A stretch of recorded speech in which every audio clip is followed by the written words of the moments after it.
नमस्कार, मी जगदीश देशमुख. जेएम विशेषमध्ये आपल्या सगळ्यांचं स्वागत. दिवसभरातील मोठ्या आणि महत्त्वाच्या अशा 3 बातम्या आपण जेएम विशेषमध्ये पाहणार आहोत. पहिली बातमी आहे मविया आणि महायुती संदर्भात. स्थानिक निवडणुका जवळ आल्या तशा मविया आणि महायुतीमध्ये वादाची ठिणगी पडायला सुरुवात झाली आहे. महायुतीमध्ये पक्षप्रवेशामुळे वाद झाला तर दुसरीकडे मवियामध्ये मनसेवरून वाद झालाय. मनसेला मवियामध्ये घ्यायला काँग्रेस राजी नाहीये. चला हा विषय आजच्या जेएम विशेषमध्ये समजून घेऊयात.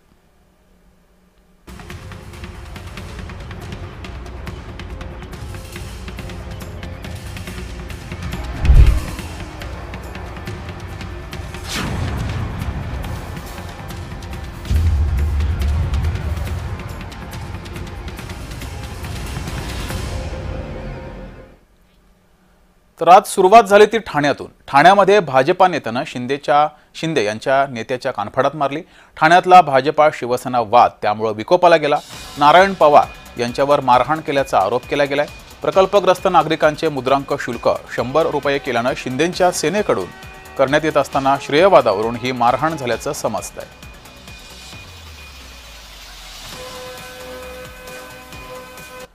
तर यावर ठाकरे गटाच्या किशोरी पेडणेकरांनी शिंदेंच्या शिवसेनेला डिवचले. पाहूयात.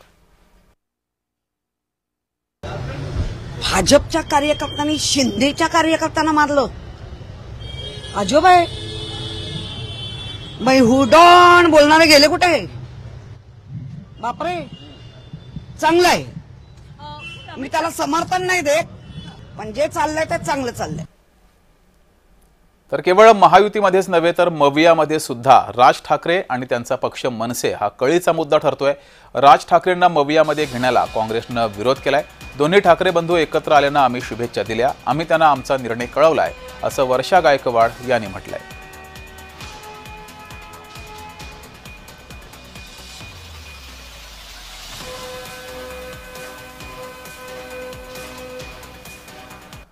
तर याबाबत उद्धव ठाकरे दिल्लीमध्ये काँग्रेस हायकमांड सोबत संपर्कात आहेत. काँग्रेसला सोबत ठेवूनच मविया कायम ठेवण्यावर उद्धव ठाकरे आग्रही आहेत. भाजपाला प्रत्युत्तर देण्यासाठी एकजूट महत्त्वाची आहे असं उद्धव ठाकरे यांचं मत आहे, असं किशोरी पेडणेकर यांनी म्हटलंय. हायकमांडशी चर्चा चालू आहे. वर्षा गायकवाड ताई आहेत, त्यांच्याशी चर्चा चालू आहे. आणि प्रत्येक पक्ष हा जेव्हा युतीत म्हणा किंवा आघाडीत म्हणा, तो आपला घोडा दामटवण्यासाठी फार प्रयत्नशील असतात आणि असलेच पाहिजे. त्यामुळे अंतिम निर्णय जोपर्यंत येत नाही तोपर्यंत बिघाडी आघाडी असं काही म्हणायची गरज नाही.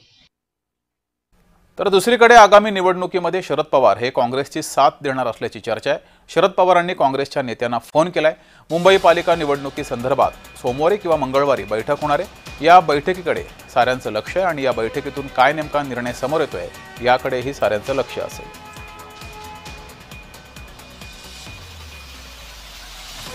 तर या वादावर मनसेची ही भूमिका समोर आलेली आहे. संदीप देशपांडे यांनी स्पष्टीकरण दिलंय. आमचे निर्णय राज ठाकरे घेतात, आमचा निर्णय थोड्याच दिवसात कळेल, असं संदीप देशपांडे यांनी विधान केलंय. महाराष्ट्र नवनिर्माण सेना महाविकास आघाडीचा भाग नाही. महाराष्ट्र नवनिर्माण सेना हा स्वतंत्र पक्ष आहे. आमच्या पक्षाचा निर्णय हे सन्मान्य राजसाहेब ठाकरे घेत असतात. त्यामुळे वर्षा गायकवाड काय बोलतात, उद्धवसाहेब ठाकरे काय बोलतात, उद्धवसाहेब ठाकरे वर्षा गायकवाडांशी काय बोलतात, वर्षा गायकवाड जाऊन पवार साहेबांशी काय बोलतात, पवार साहेब जाऊन मनसेबद्दल काय बोलतात, याच्याशी आम्हाला देणं घेणं नाही. आमचा निर्णय राजसाहेब ठाकरे करतील आणि योग्य वेळी करतील. तर बदलापूर नगर परिषदेच्या निवडणुकीचं वातावरण तापलंय. भाजपानं माजी नगराध्यक्ष राजेंद्र घोरपडे यांच्या पत्नी रुचिता घोरपडे यांना नगराध्यक्ष पदासाठी उमेदवारी दिली. घोरपडे कुटुंबातील 3 सदस्यांना नगरसेवक पदासाठी उमेदवारी दिली. माजी नगराध्यक्ष राजेंद्र घोरपडे यांनी त्यानंतर शिवसेनेवर निशाणा साधलाय. या संदर्भात राजेंद्र घोरपडे यांच्याशी बातचीत केली आहे आमचे प्रतिनिधी किशोर पगारे यांनी. पाहूया. घोरपडे कुटुंबियाचं जे वर्चस्व या बदलापूरमध्ये आहे, त्यांना बदलापूरची नस माहिती आहे. या शहराशी त्यांचं नातं आहे. मूळचे भूमिपुत्र असल्यामुळे त्यांना या शहराची जाण आहे. इथल्या समस्या, येथील विकास कामं यावर त्यांनी अनेक प्रकारे काम केलेलं आहे. आपण थेट जाणार आहोत राजेंद्र घोरपडे यांच्याकडे. नमस्कार, जय महाराष्ट्रमध्ये आपलं स्वागत. नमस्कार. काय सांगाल की आज निवडणुकीला उभे राहिलेले आहात, कोरोना काळानंतर जवळजवळ 10 वर्षांनी निवडणुका येऊ घातली. हो, 2021ला कुळगाव बदलापूर नगरपालिकेची मुदत संपली होती आणि त्यानंतर कोविड लागलं आणि त्यापर्यंत आत्तापर्यंत काही त्या निवडणुका झाल्या नाही आणि आता निवडणुका जाहीर झालेल्या आहेत. त्याप्रमाणे भारतीय जनता पार्टी, राष्ट्रवादी अजित गट आणि RPIची युती झालेली या ठिकाणी ही जनतेने हातात घेतलेली निवडणूक आहे आणि भ्रष्टाचारापासून मुक्तता मिळवण्याकरता लोक आता जमिनीवरती उतरले आहेत. तुम्ही जर माझ्या रविवारच्या आमच्या नगराध्यक्षाच्या उमेदवाराचा अर्ज भरण्याची रॅली जर बघितली असती तर लोकांनी उत्स्फूर्त प्रतिसाद दिला. आम्ही पण विचार केला की एवढे लोक कसे आले, परंतु तो रॅलीचा प्रवास बघितला तर आम्हाला वाटायला लागले की निश्चितच आपला विजय आहे. हे होते राजेंद्र घोरपडे. येत्या काळात कशा प्रकारचं यश त्यांना संपादन होईल हे पाहावं लागेल. व्हिडिओ जर्नलिस्ट जान्हवीसह मी किशोर पगारे, जय महाराष्ट्र न्यूज, बदलापूर. तर या विषयासंदर्भातच विश्लेषण समजून घेण्यासाठी आपल्यासोबत राजकीय विश्लेषक प्रवीण पुरोसर जोडलेले आहेत. प्रवीणजी, ह्या आपल्या आजच्या दिवसभरातील एक 5-6 घटना बघितल्या, मात्र गेल्या काही दिवसातील घटना जर बघितल्या आपण तर महायुतीमध्ये सुद्धा वाद आहे, मवियामध्ये सुद्धा वाद आहे. सुरुवातीला महायुतीचा वाद बघूया.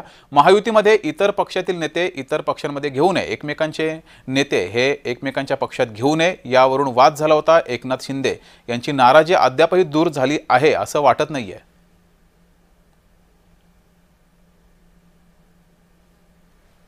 नाही, खरं आहे की एकनाथ शिंदे आणि भारतीय जनता पक्ष यांच्यामधला वाद जो आहे ही निवडणूक जाहीर झाल्यापासून किंबहुना त्याच्या अगोदरपासून सुरू झालेला आहे. हो. आणि नगर परिषदाच्या निवडणुका सुरू झाल्यानंतर ज्या प्रकारे एकमेकांकडे ओढाताण करण्याची सुरू झाली, म्हणजे शिवसेनेच्या कार्यकर्त्यांना आपल्याकडे खेचून घेण्याचा जो प्रयत्न भारतीय जनता पक्षाने केला, काही ठिकाणी शिवसेनेने भारतीय जनता पक्षाच्या इतर पक्षांच्या लोकांना आपल्याकडे घेण्याचा प्रयत्न केला. त्यामुळे हा वाद आणखी वाढला आणि त्याची परिसीमा इतकी गाठली की दोन्ही गटातले नेते तुटून पडावं या पद्धतीने एकमेकांवर टीका करू लागले. यामुळे एका सत्तेमध्ये असलेले दोन पक्ष एकमेकांच्या समोर उभे ठाकल्यासारखी परिस्थिती निर्माण झाली आणि शेवटी उपमुख्यमंत्री असलेले एकनाथ शिंदे यांना दिल्ली गाठावी लागली. अमित शहाना विनवणी करावी लागली की या कठीण परिस्थितीमध्ये अशा पद्धतीने पक्षाला फोडून किंवा कार्यकर्त्यांना फोडून घेण्याची क्रिया तात्काळ थांबवावी. आणि त्यानंतर अमित शहांचंही स्टेटमेंट आलं, त्यांनी सांगितलं हे आता सध्या थांबवा. त्यानंतर दुसऱ्या पक्षातल्या कार्यकर्त्यांना आपल्याकडे घेण्याची क्रिया भारतीय जनता पक्षापुरती थांबली. पण तरीही अंतर्गत स्थितीमध्ये ज्या टीका होतात त्या टीकांमुळे भारतीय जनता पक्षाचे कार्यकर्ते आणि नेतेही खूप नाराज झाल्यासारखे दिसतात.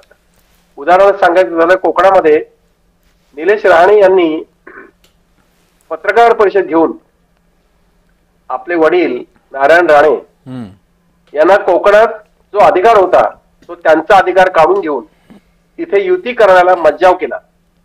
म्हणजे सत्तेत असलेले शिवसेना आणि भारतीय जनता पक्ष यांच्यात कोकणात युती झाली असती, पण तिथल्या तिन्ही नगर परिषदांमध्ये आता हे दोन्ही पक्ष एकमेकांसमोर उभे ठाकलेले आहेत. ही प्रत्येक ठिकाणची घटना तशीच आहे. आता पिंपरी चिंचवड आणि मुंबईमध्ये आगामी महानगरपालिकांच्या निवडणुका, ठाणे असतील, नवी मुंबई असेल, त्याही ठिकाणी कार्यकर्त्यांमध्ये प्रचंड असं नाराजी आणि एकमेकांच्या विरोधात ठाकल्यासारखी दिसत आहे. ही परिस्थिती आगामी काळामध्ये या दोन्ही पक्षांसाठी खूप कठीण परिस्थिती निर्माण करेल असं दिसतंय. आणि त्यामुळेच उपमुख्यमंत्री एकनाथ शिंदे यांना असं वाटलं होतं हे थांबेल, पण ते थांबण्याचं नाव घेत नाहीये. ठीक आहे. कार्यकर्ते प्रचंड नाराज आहेत आणि त्यांची ही प्रतिक्रिया जी आहे ती प्रत्यक्ष निवडणुकीमध्ये, नगर परिषदांच्या निवडणुकीमध्ये दिसतेच आहे, पण महानगरपालिकांच्या निवडणुकामध्येही त्याचे पडसाद उमटताना दिसतील. दुसरीकडे सर प्रवीणजी, मविया काँग्रेसनं मनसे सोबत नको ही जी भूमिका घेतलेली आहे, खास करून मुंबई महानगरपालिकेमध्ये, ही त्यांच्या पथ्यावर पडेल की ते मवियाला घेऊन डुबतील? एक स्पष्ट गोष्ट आहे की महाविकास आघाडीमध्ये मनसे आतापर्यंत नव्हता. हो. पण लोकसभेची निवडणूक झाली त्यावेळेला महाविकास आघाडीला मिळालेलं जे काही यश होतं, त्यानंतरची झाली विधानसभेच्या निवडणुकीमध्ये ज्या पद्धतीने पडझड झाली, त्यानंतर राहुल गांधी यांनी महाराष्ट्रासह कर्नाटक, आंध्र प्रदेश या राज्यांमध्ये झालेली मतचोरी जी आहे या मतचोरीची मुवमेंट देशभर सुरू केली आणि त्याचे पडसाद महाराष्ट्रात उमटले. शरद पवार आणि उद्धव ठाकरे यांनी स्वतःहून जबाबदारी घेतली आणि मुंबईमध्ये मोर्चा काढण्याची तयारी केली. या मोर्चामध्ये मनसेला सामील करून घेण्याची जी काही क्रिया जी आहे या दोन नेत्यांच्यामुळे झाली. काँग्रेसचा तिथेही विरोध होता. म्हणजे काँग्रेसमध्ये या विषयावर सातत्यानं मतभेद आढळून आले. म्हणजे प्रदेशाध्यक्ष सकपाळ जे आहेत ते मनसेला जवळ घ्यायला मागत नाहीत. पण दुसऱ्या ठिकाणी ज्यांना त्या निवडणुकीचा प्रभाव बसला, ज्यांना पराभव झाला, ते बाळासाहेब थोरात यांना पुढाकार घेऊन मनसेबरोबर बसण्याची पाळी आली. म्हणजे काँग्रेसमध्येही या संदर्भात मतभेद आहेत. पण या मतभेदामध्ये जर तुम्ही मनसेला दूर केलं, गरजेसाठी त्याला जवळ केलं आणि निवडणुकीच्यासाठी जर दूर केलं तर त्याचे परिणाम मत फुटण्यामध्ये होईल असं शरद पवारांना आता वाटायला लागले. काँग्रेसच्या शिष्टमंडळाने शरद पवारांची भेट घेतली, खरी गोष्ट आहे. काही काळ शरद पवारांना वाटत होतं ह्याच्यातून काय होणार आहे. पण मुंबईमध्ये आणि ठाण्यामध्ये मनसेची असलेली ताकद शरद पवारांना नजरेआड करता आलेली नाही. त्यामुळे त्यांनी आज असा विचार केलेला दिसतोय की या महाविकास आघाडीच्या बरोबर मनसेला सोबत जर घेतलं तर त्याचा फायदा मुंबई महानगरपालिकेच्या निवडणुकीमध्ये निश्चितच होईल, ठाणे महानगरपालिकेच्या निवडणुकीमध्ये निश्चित होईल असं शरद पवारांना वाटू लागल्यामुळे ते आता काँग्रेसच्या नेत्यांबरोबर बोलणार आहेत की कुठल्याही परिस्थितीमध्ये महाराष्ट्रामध्ये मतफुटी जर झाली तर त्याचा फायदा भारतीय जनता पक्षाला होईल. यामुळे काँग्रेसचा विरोध असतानाही शरद पवार केवळ भारतीय जनता पक्षाचा पाडाव करण्याकरता मनसेला सोबत घ्यायला तयार झालेत आणि हे काँग्रेसला आता कुठल्याही परिस्थितीमध्ये ही गोष्ट थांबवता येणार नाही. म्हणजे आगामी काळात शरद पवार यांची भूमिका महत्त्वाची असणार आहे आणि महाराष्ट्रामध्ये विभागणं होणार नाही मतांची अशी तयारी त्यांनी चालू केली. जी प्रवीण पुरोजी, तुम्ही असेच जोडलेले राहा. आणखी एका बातमीवर तुमच्याकडून विश्लेषण समजून घ्यायचंय. मात्र निवडणुका आल्या की अशा घटना सुरू होतातच. आता निवडणुकांच्या पार्श्वभूमीवर कोण कुणाला समजून घेतोय त्यावरच त्यांचं यश अपयश हे अवलंबून असेल. तर या भागात इतकंच. बघत राहा जय महाराष्ट्र.